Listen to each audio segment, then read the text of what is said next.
Bonjour les coquets et les coquettes, j'espère que vous allez bien. Aujourd'hui on se retrouve pour les tops et flops du mois.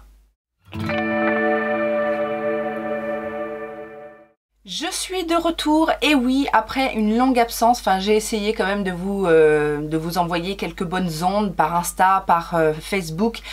J'ai publié quelques vidéos très rares, mais j'ai quand même été un petit peu là. Je voulais tout d'abord remercier tous ceux et toutes celles qui ont pris du temps pour venir me voir, me demander si ça allait, me dire que je vous manquais, etc. Donc merci à vous. Je suis de retour, je ne sais pas pour combien de temps parce que c'est la période des vacances, c'est une période un petit peu plus calme. Je pars en vacances également, donc j'ai prévu quand même avant mon départ de vous faire quelques vidéos, notamment vous m'avez demandé un petit retour sur tout ce qui s'est passé, notamment sur le mois de juin, puisque c'était un mois un petit peu particulier pour moi à titre personnel, à titre spirituel, psychologique, etc. Et du coup, c'est pas le sujet du jour, mais je pense vous faire une vidéo par rapport à ça. Aujourd'hui, je vous disais, on est là pour les tops et flops du mois. Alors, ça a été un mois un peu particulier puisque le maquillage n'a pas été ma priorité, vous le comprendrez bien. J'ai fait beaucoup de jours sans make-up. J'ai fait des make-up, no make-up. J'ai fait des choses assez simples, on va dire. Mais j'ai pas fait énormément de tests. Donc, mais bon, j'ai de quoi faire pour cette vidéo et j'ai de quoi dire surtout.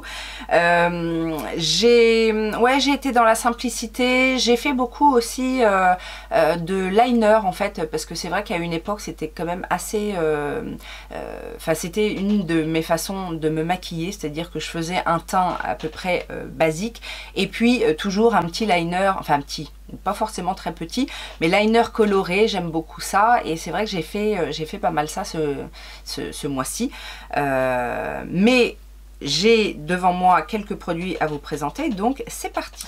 On va commencer avec le teint. Alors je n'ai pas testé de base à proprement parler. J'ai dans ma rotation ou mon project pan, comme vous voulez, cette petite base de chez...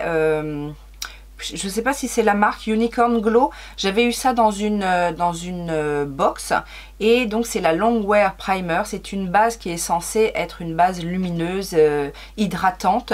C'est un petit format. C'est celle que j'ai utilisée principalement parce que j'ai terminé, vous verrez dans les produits terminés, certaines bases qui étaient dans mon Project Pan.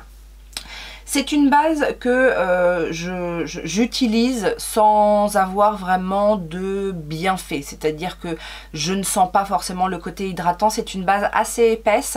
Le côté glow n'est que dans le nom parce que c'est pas une base lumineuse en soi. C'est une base, c'est une bonne base qui va pas faire extrêmement lisser le grain de peau ou quoi que ce soit, mais c'est une bonne base en tout cas. Elle ne m'a pas fait de misère, mais voilà, c'est la seule base en tout cas que j'ai testé ce mois-ci. Au niveau des fonds de teint par contre, j'ai 3 fonds de teint à vous présenter. Le premier, je l'avais échangé avec Aurélie de la chaîne Aurel Makeup Fun contre un fard à paupières Hourglass. Elle m'avait proposé en fait de l'échanger contre le nouveau soin hydratant teinté de chez Rare Beauty, donc qui se présente comme ceci. C'est le Positive Light hydratant teinté qu'elle n'aimait pas forcément. Alors, moi, en revanche, je l'ai beaucoup aimé, je l'ai vraiment beaucoup utilisé. C'est celui que j'utilisais quasiment tous les jours quand je me maquillais. Alors, je l'ai bien aimé à partir du moment où je l'ai utilisé vraiment tel qu'un hydratant teinté. Alors, je trouve pas qu'il soit ultra hydratant, mais en même temps sur ma peau normale qui a tendance à se dessécher, il n'a pas fait de misère.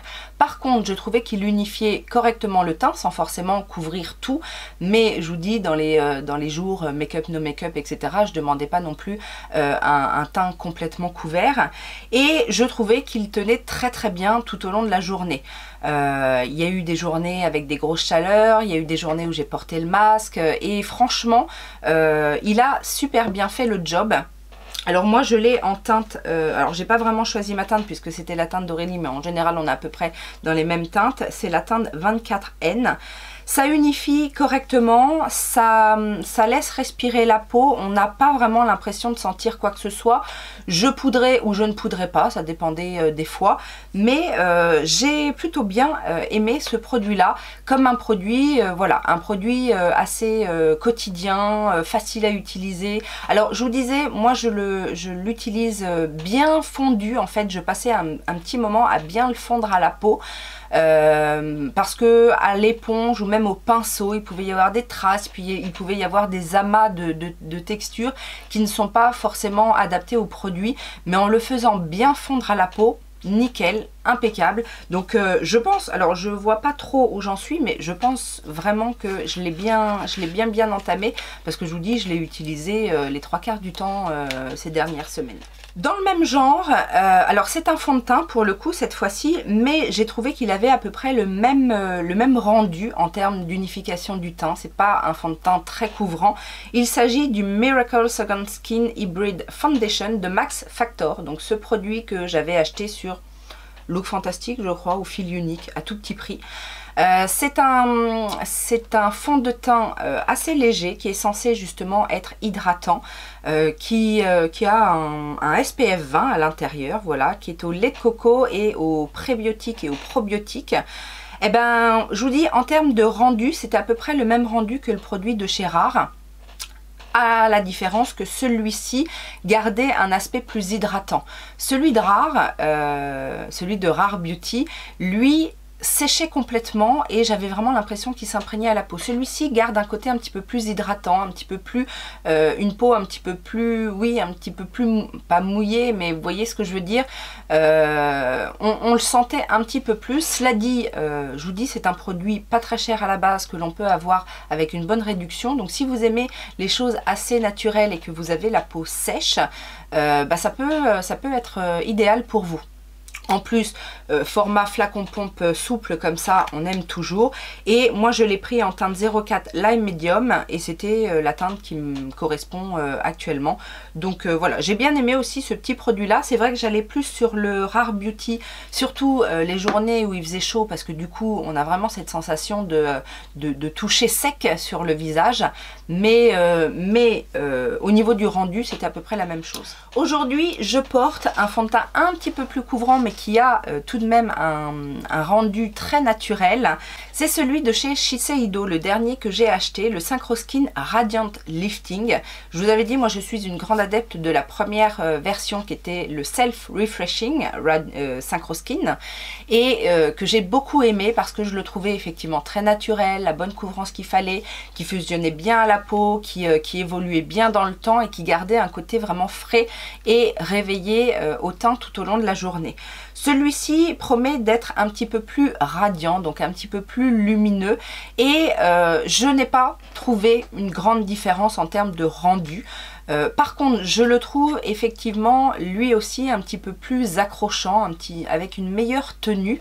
Il a également un SPF 30, donc ça n'est pas négligeable. Je ne sais plus si l'ancienne version avait également un SPF, mais en tout cas, c'est un joli fond de teint.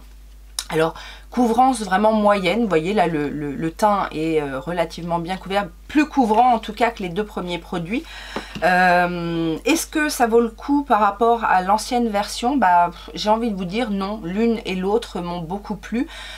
J'aurais même tendance à dire selon mes souvenirs, parce que je n'ai pas réessayé l'ancienne version, j'aurais tendance à penser que l'ancienne version était un petit peu plus fraîche sur le teint que celui-ci. Celui-ci, alors il a une très bonne tenue, il est imperceptible sur le teint, il tient très bien, etc.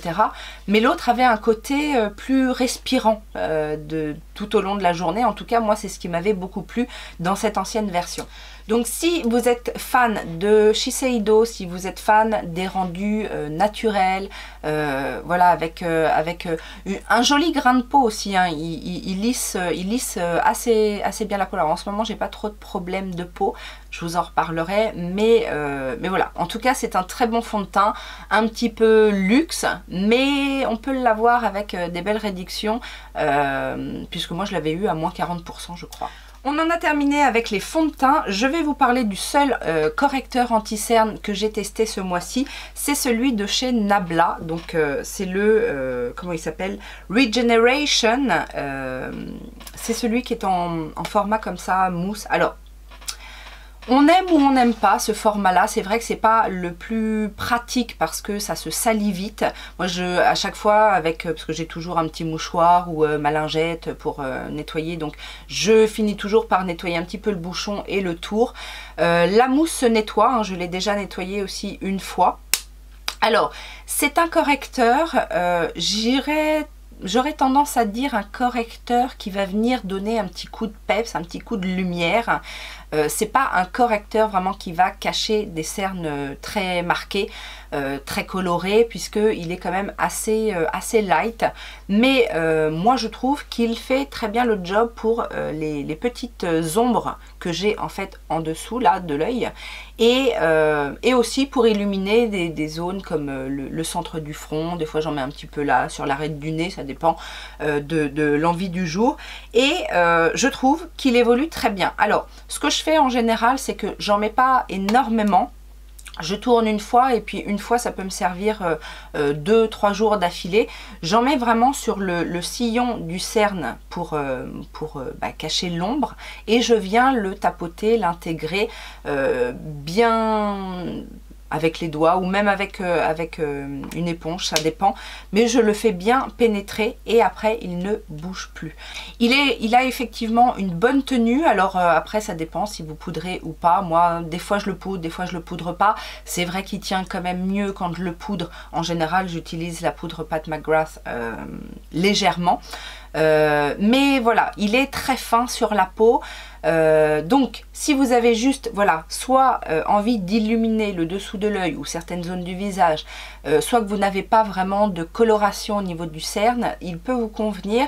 Et surtout il est hydratant aussi. Enfin, moi j'ai trouvé qu'il avait... Alors j'ai pas trop de problèmes encore en ce moment avec mon dessous de l'œil. Mais voilà, en tout cas il ne fait pas du tout effet plâtre. Il n'a pas l'air si fin que ça, mais bien fondu. Bien fondu, il se travaille bien. J'ai parfois même mis 2 couches quand j'avais une petite coloration ou que voilà, j'avais le cerne un petit peu plus marqué. Il fait pas de voilà, il fait pas d'amas, il n'assèche pas le contour de l'œil et en plus il évolue relativement bien tout au long de la journée. Donc c'est une très jolie découverte pour moi. En tout cas en ce moment, moi qui ai tendance à faire des choses assez naturelles, assez nude, oui ça m'arrive, et ben je trouve qu'il correspond très bien à mes attentes. Il s'est très bien marié avec tous les fonds de teint qui soient légers ou un petit peu plus couvrants comme le Shiseido. Là c'est celui que je porte aujourd'hui et je trouve qu'il fait très bien le job. Alors je vous disais en termes de poudre, soit j'ai utilisé les poudres qui sont dans ma rotation et puis j'ai testé cette petite palette de la marque In. Vous savez In c'est une petite marque pas chère que l'on trouve notamment sur Maki Beauty et j'avais acheté ce duo de poudres, donc une poudre de finition et une poudre un petit peu éclaircissante comme ça. Alors, c'est pas de la grande qualité de... Enfin, non, la qualité est bonne. Maintenant, c'est pas les poudres les plus fines. La poudre illuminatrice...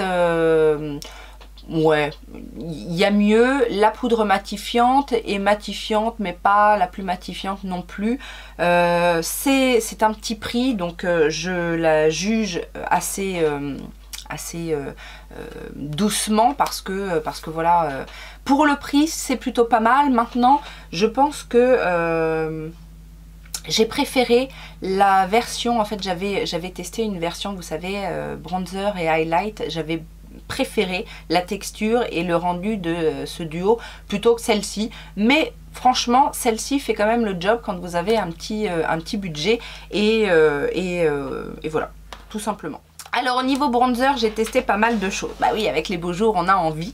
J'ai une petite réserve, bien qu'il se comporte bien, il est assez joli, mais c'est plutôt en termes de texture et d'utilisation.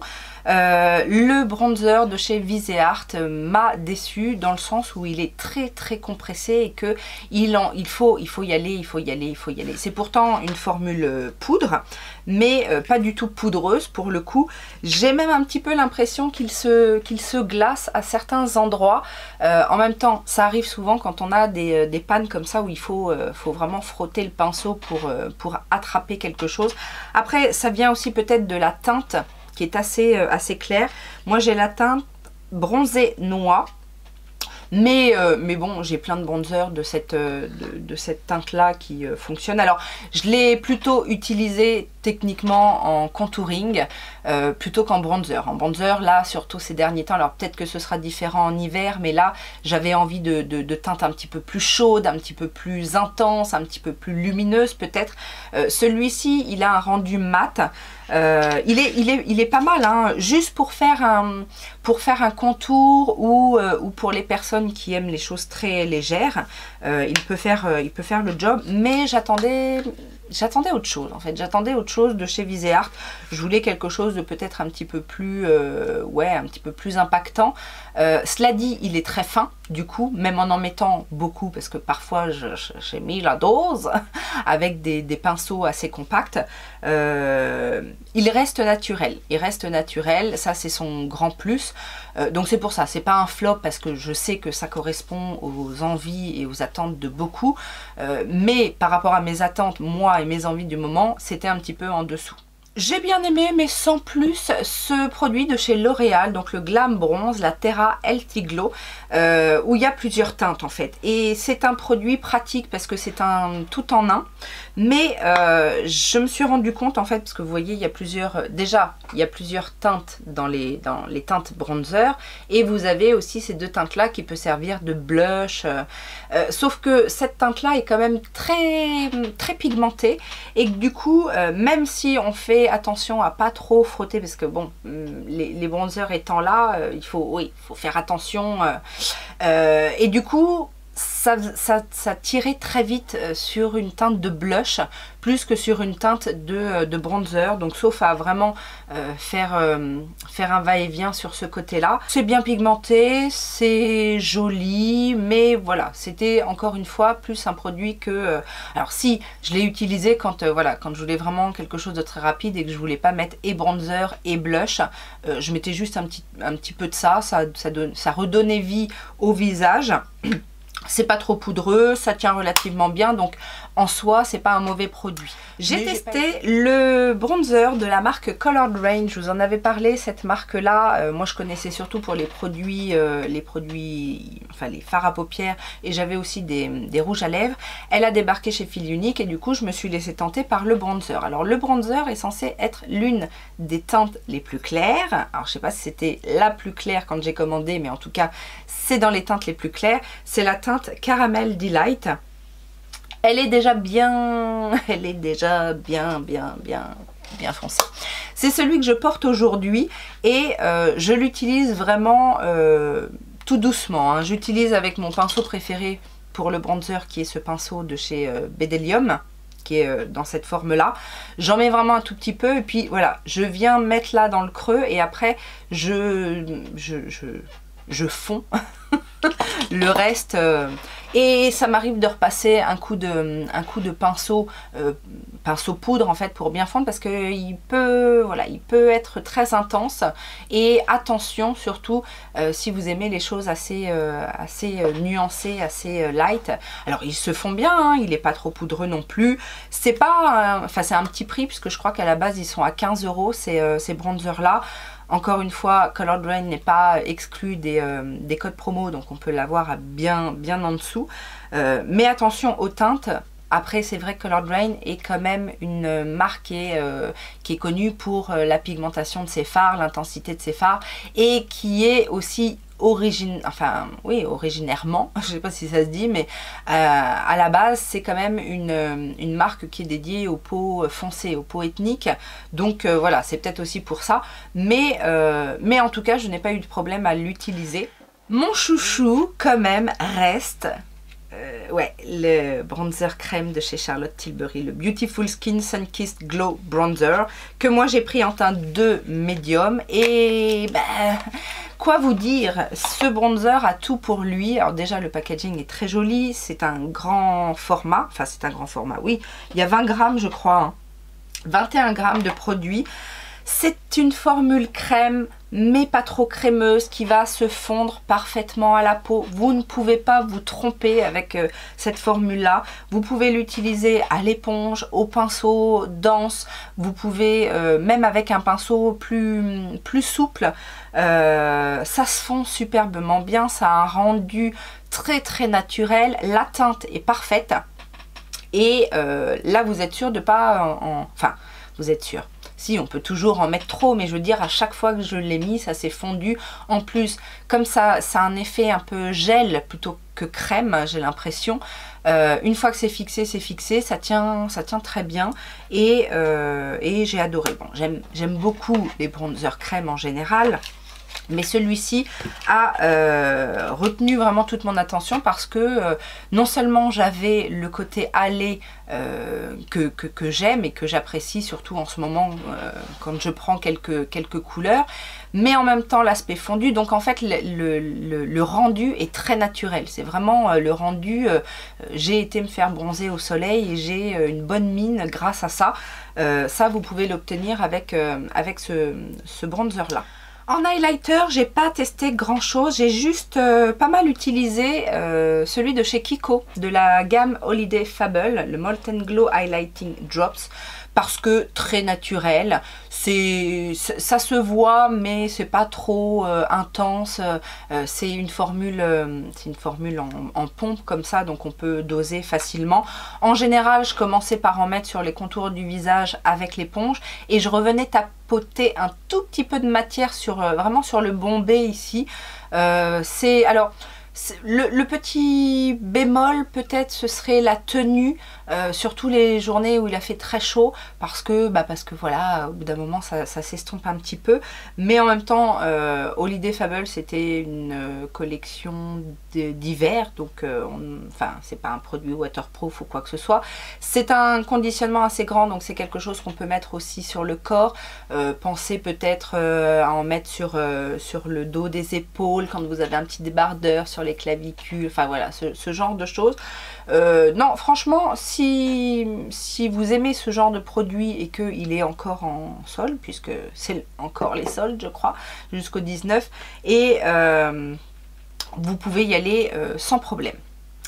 Au niveau des blushs, j'ai utilisé principalement les deux petits blushs de chez Benefit que j'ai beaucoup aimé. Alors, principalement parce que c'est une couleur, on va dire passe-partout, la teinte Shelly, qui est un joli pêche comme ça, ça se fond très bien. Alors attention, c'est poudreux.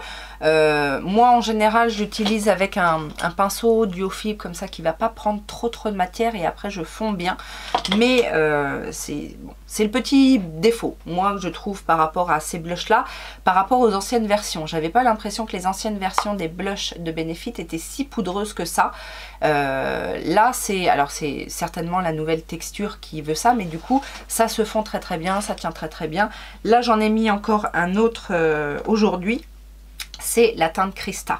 Alors la teinte Krista peut faire peur comme ça, mais voilà, de manière subtile. Je ne sais pas si on peut appeler ça subtil, mais j'ai essayé en tout cas de le fondre. C'est un petit côté, un petit côté orangé, peps comme ça qui donne vraiment bonne mine. Sur les teints bronzés, on n'en parle pas, c'est magnifique. Et ça tient plutôt bien. Encore une fois, non, j'ai bien aimé. Et puis j'aime bien aussi le fait qu'ils proposent des mini formats parce que voilà, des blushs grand format au prix que ça coûte chez Benefit, c'est pas utile. Sauf si on n'a qu'un seul blush, mais me concernant, je préfère les petits formats. Je vais faire une petite aparté sur les produits Moira, puisque je vous avais lors d'un haul Si je le retrouve, je vous le mettrai ici. J'ai fait une razzia dans la marque Moira Cosmétiques et j'ai beaucoup utilisé ces produits-là dernièrement. Et donc, je suis ravie de tout ce que j'ai découvert. Donc voilà, je voulais vous en parler. J'ai notamment beaucoup utilisé ces deux blushs. Alors, faut aimer l'intensité, faut aimer la pigmentation, mais déjà ce sont de très très beaux produits. Les gravures des blushs sont magnifiques, vous avez des dégradés, ça c'est plutôt pas mal aussi. Et alors j'ai un petit peu moins utilisé celui-ci parce que il y a du mauve en fait en plein milieu. Vous avez un dégradé entre le pêche, le mauve froid et un rose pétant mais qui tire quand même sur le froid, et en ce moment c'est pas ce dont j'ai le plus envie. Mais cela dit, ce sont de très bons blushs à tout petit prix. Par contre j'ai adoré celui-ci. Alors celui-ci est magnifique, très chaud, très beau, très peps, avec l'highlighter que je vais vous présenter après. Ça s'est super bien marié. Et je garde en tête Moira parce qu'ils font de très jolis produits, pas chers, des beaux packaging, des belles incrustations dans les pannes, etc. Donc ça c'est une vraie belle découverte. L'highlighter c'est celui-ci, alors qui est énorme puisque c'est aussi un highlighter qu'on peut utiliser pour le corps. C'est très intense, c'est celui que je porte aujourd'hui, c'est celui que j'ai porté principalement tout le mois. C'est la teinte 04 Fairy Gold, donc c'est clairement un doré. Il y a des petites paillettes dedans à l'intérieur. Si vous n'aimez pas les paillettes, ça vous plaira pas, mais ça reste joli. C'est des petites paillettes, mais qui sont, il y en a beaucoup, donc ça va avoir un effet très réfléchissant. C'est très doré, encore une fois, je crois que c'était l'une des teintes les plus claires aussi, donc attention si vous avez le teint très pâle, mais en tout cas c'est très joli, c'est fondant, c'est un peu, c'est une texture un petit peu crémeuse, et c'est un joli rendu, ça peut avoir un joli rendu métallisé comme ça. Donc celui-ci, je le valide complètement, et j'ai aussi beaucoup utilisé la palette pour le teint, où l'highlighter est également très joli. Alors il y a un highlighter et 5 blushs. J'ai utilisé tous les blushs, tous sont très très beaux.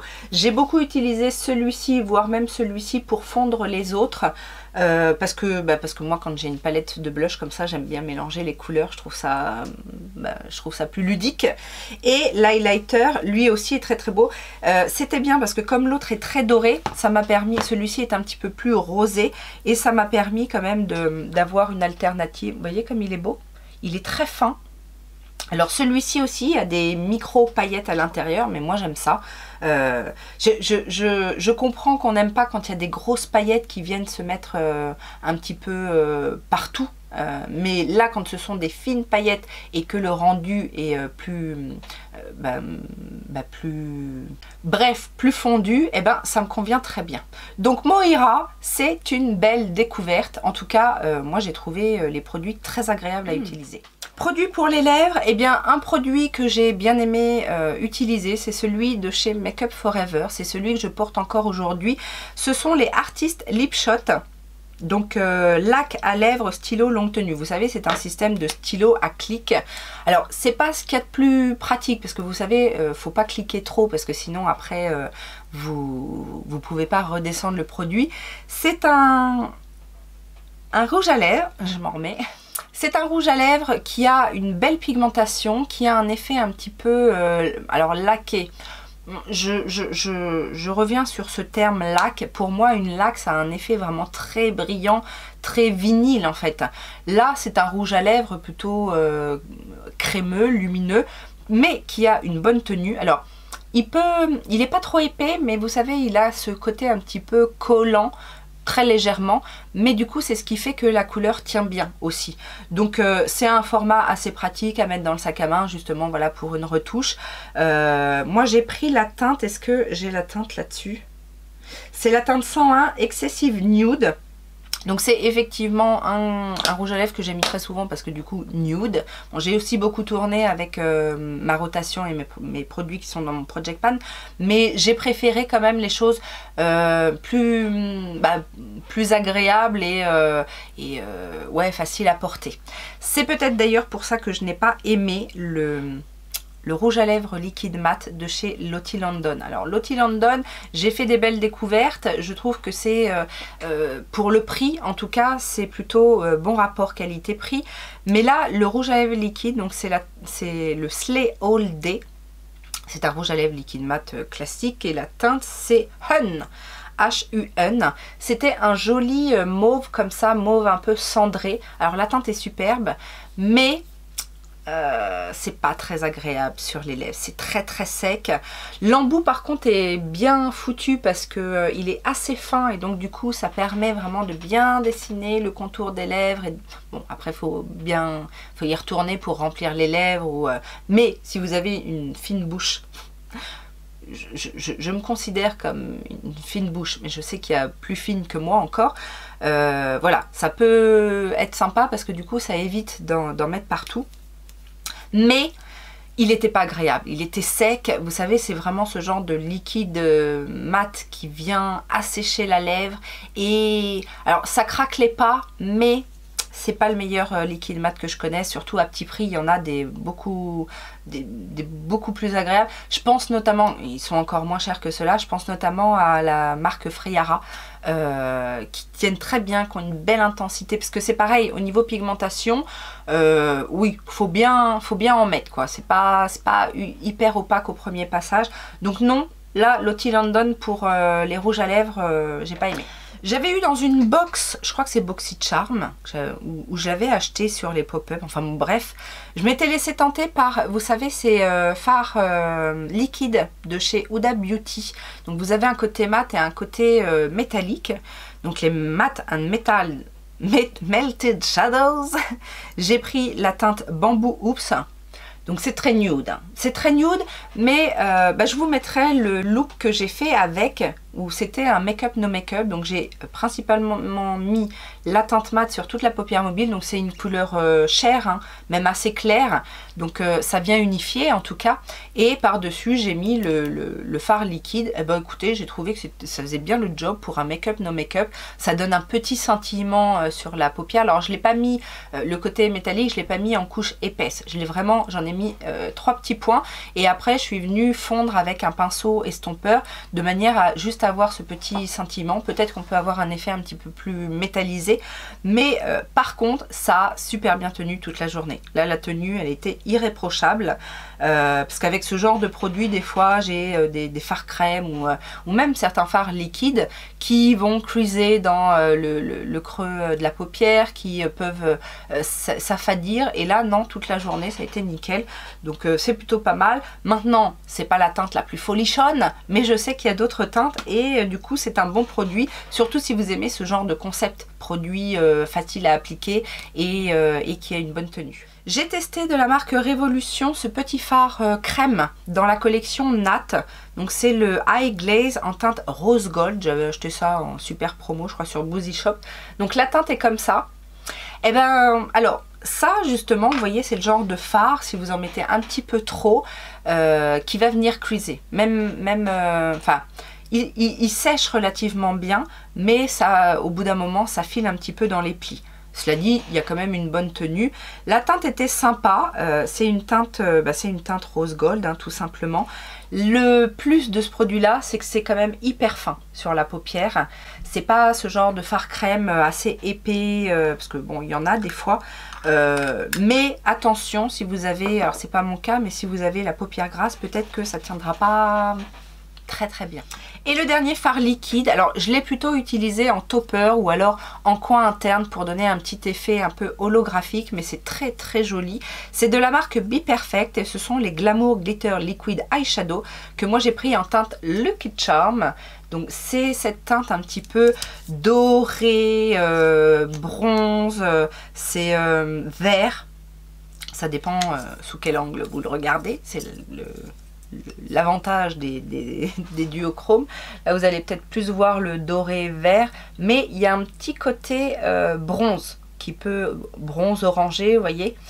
Je ne l'ai pas testé sur toute la paupière mobile, je l'ai vraiment utilisé en touche pop de duochrome, mais pour cette utilisation, ça fonctionne très bien. Alors je sais pas si vous l'avez utilisé sur toute la paupière mobile, enfin oui, parce qu'il y a plusieurs teintes. Hein.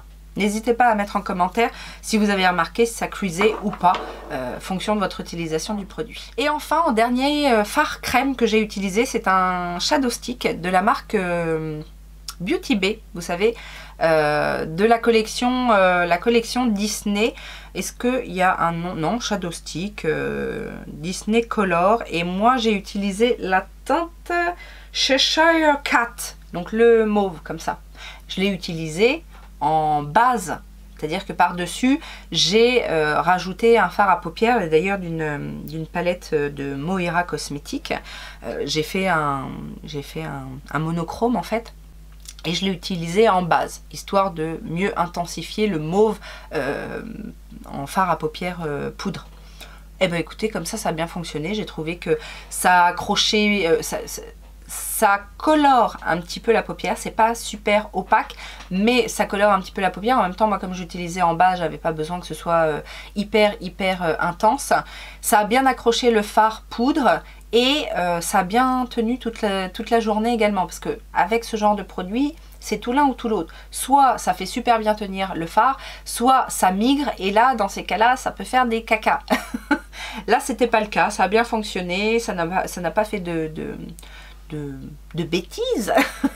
J'en ai d'autres puisque c'était dans un petit coffret que je n'ai pas encore utilisé, mais en tout cas le mauve m'a bien plu et je crois que ces produits là sont aussi super bien soldés en ce moment sur Beauty Bay. D'ailleurs, si vous voulez des références des marques ou des sites que je cite, vous avez tout ça en barre d'informations et parfois des liens affiliés, et je vous remercie si vous passez par mes liens affiliés. J'ai testé aussi, puisque on en parle beaucoup, alors je sais qu'il y en a plusieurs, mais on en parle souvent en disant que pour des petits prix, c'est vraiment des très bons rapports qualité-prix. Le mascara de Catrice, le Glam & Doll, et moi j'ai la version volume et définition. Alors, c'est un bon mascara effectivement à petit prix, mais qui va pas faire de miracle. Il fait une jolie frange de cils naturelle. Moi en plus en ce moment vous savez que j'ai terminé ma première cure du Grande Lashes, là, le sérum de pouce, et j'en suis ravie. Mes cils ont effectivement poussé. Donc je suis plus à la recherche du volume que de la longueur ou de... L'effet naturel, oui, quand je fais un make-up, no make-up, ça me convient, mais ça n'a pas été transcendant, en tout cas pour le volume. La définition, oui. La brosse est pratique, c'est une brosse en picot comme ça, qui attrape bien les cils. Vous avez quelques poils aussi au bout de la brosse pour bien venir travailler le coin interne, le coin externe, éventuellement la frange de cils du bas, mais ça manque de volume. Ça manque de volume et j'ai trouvé également qu'il avait séché assez vite parce que je l'ai souvent utilisé, d'accord, mais là on est à 1 mois d'ouverture et je le trouve quand même assez sec, enfin en tout cas assez difficile à prélever. C'est vrai que des fois on se plaint parce que un mascara est trop liquide, trop mouillé et du coup on peut faire des taches, etc. Mais quand il n'est pas assez, c'est difficile de l'accrocher, surtout avec une brosse en picot comme ça, qui a besoin quand même que la matière soit qui se tienne quoi. Donc c'était pas mal à découvrir, mais je ne rachèterai pas, en tout cas pour moi. Je le conseille plus aux personnes qui veulent, voilà, des cils naturels, qui n'ont pas besoin forcément de volume ou de longueur, qui veulent juste noircir un petit peu leurs cils. J'ai été un petit peu déçue de ce liner de chez Révolution. Je l'avais acheté pour sa teinte puisque c'est un jaune. Alors il est bien pour l'intensité du jaune. Donc c'est une pointe comme ça, vous savez, une pointe, c'est pas une pointe poil, c'est une pointe souple, mais pas en poil. On va y arriver. Le jaune est quand même assez opaque, vous voyez, parce que c'est compliqué. Le jaune, le blanc, les teintes pastel en liner, c'est toujours un peu compliqué en termes d'opacité. La texture est effectivement assez fine, parce que quand c'est trop pâteux, des fois, c'est pas terrible. Mais, il craque. Donc, je suis déçue par rapport à ça. Maintenant, je fais pas des liners jaunes tous les jours, mais voilà, il faut le savoir, c'est encore pas le liner jaune parfait. J'en ai pas trouvé encore de liner jaune parfait. Le blanc c'est compliqué. Je dirais que le mieux que j'ai testé, c'est peut-être celui de Colourpop, et encore, c'est pas le plus opaque, enfin bon, bref. Et j'ai été aussi un petit peu déçue de ce duo de liner Charlotte Tilbury. J'étais ravie du vert, vous savez, le vert dont tout le monde parle, parce qu'effectivement il est magnifique. Il y a un vert mat forêt d'un côté et le vert métallisé plus clair de l'autre, c'est top. J'ai voulu acheter celui qui est nude, donc pour tous les jours. C'est-à-dire que vous avez une couleur nude satinée d'un côté, vous avez un noir mat de l'autre côté. Le nude et on voit en fait un trait, alors moi c'est principalement dans la muqueuse que je le mets, on voit que ça rend lumineux la muqueuse, mais on n'a pas le côté chair, vous voyez, c'est un peu un crayon un peu en transparence, et moi j'aurais préféré, j'en ai d'ailleurs, j'en ai quelques-uns des nudes où on voit le nude.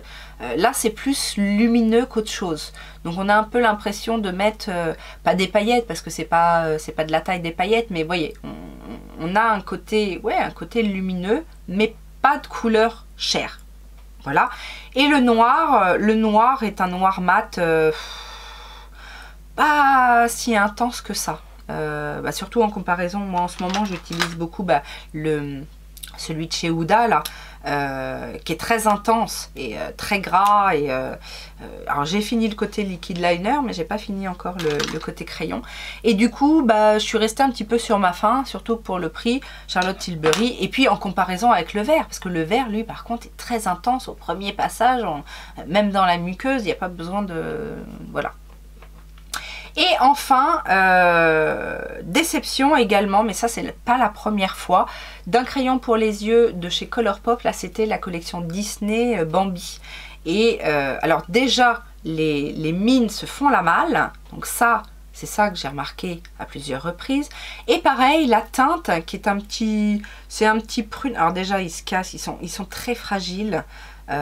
C'est ça aussi qui est décevant.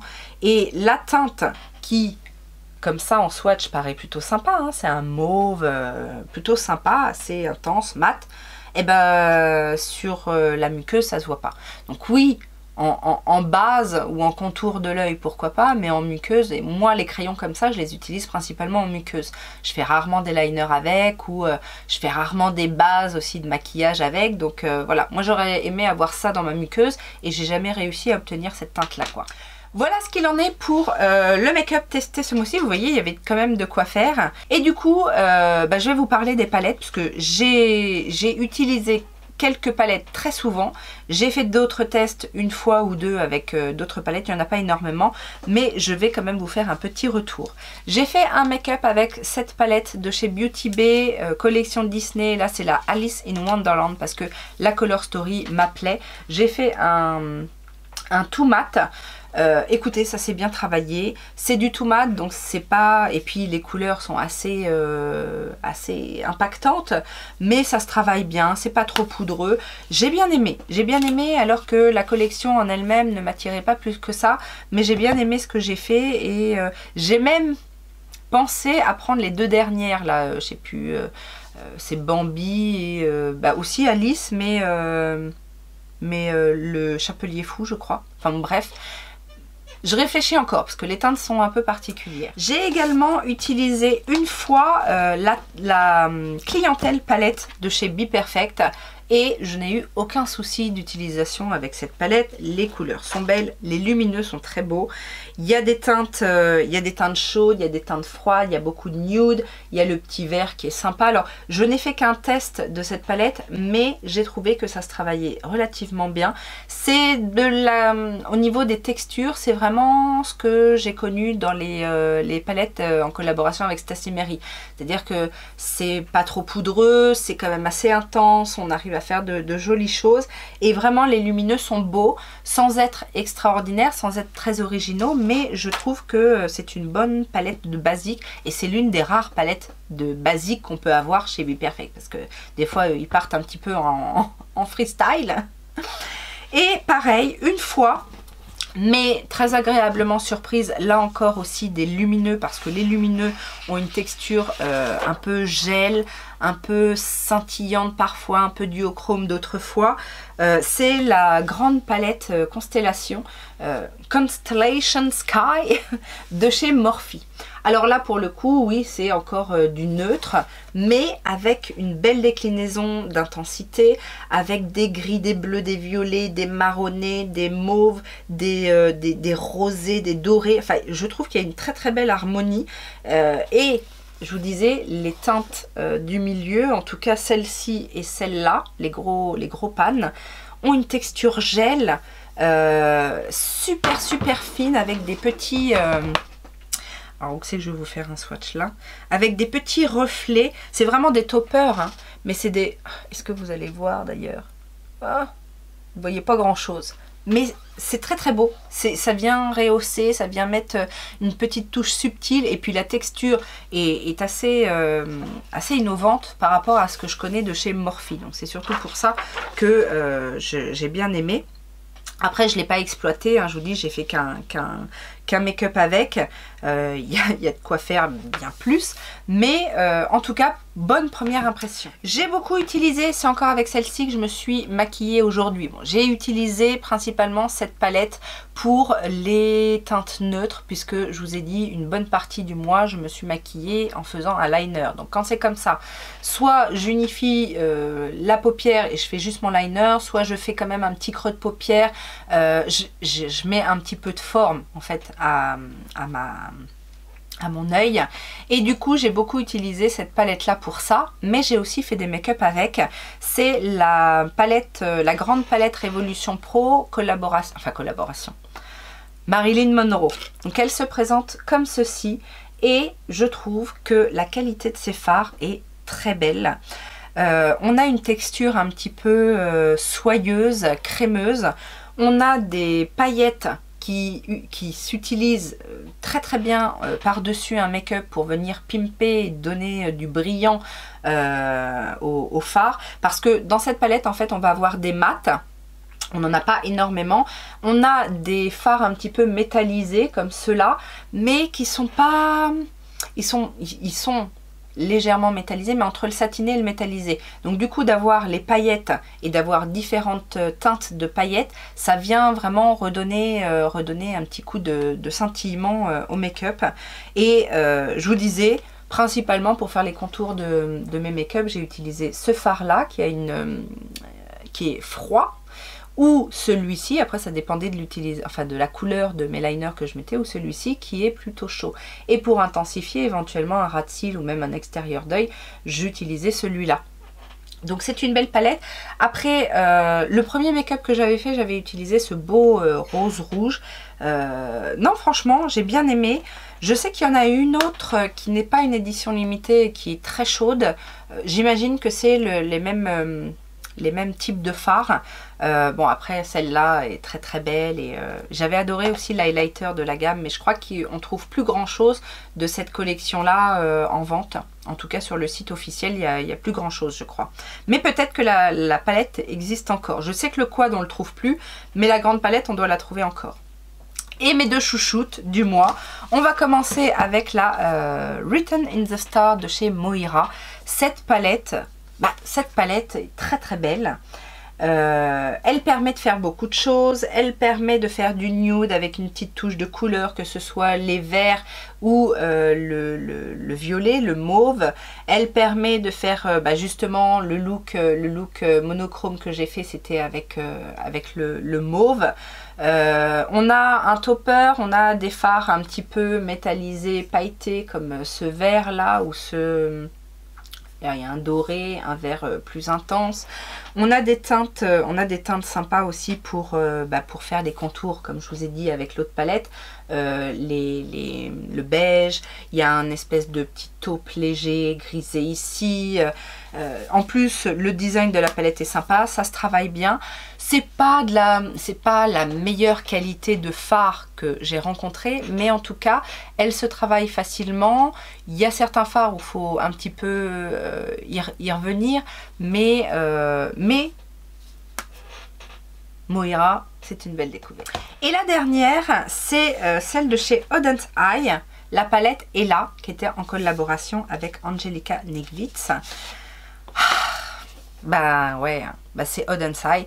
Et franchement, j'ai adoré les différents univers. J'ai fait beaucoup de choses. J'ai fait un look un peu grungy, smoky, avec les teintes les plus foncées. J'ai fait un look avec les verts. J'ai fait un look avec les roses.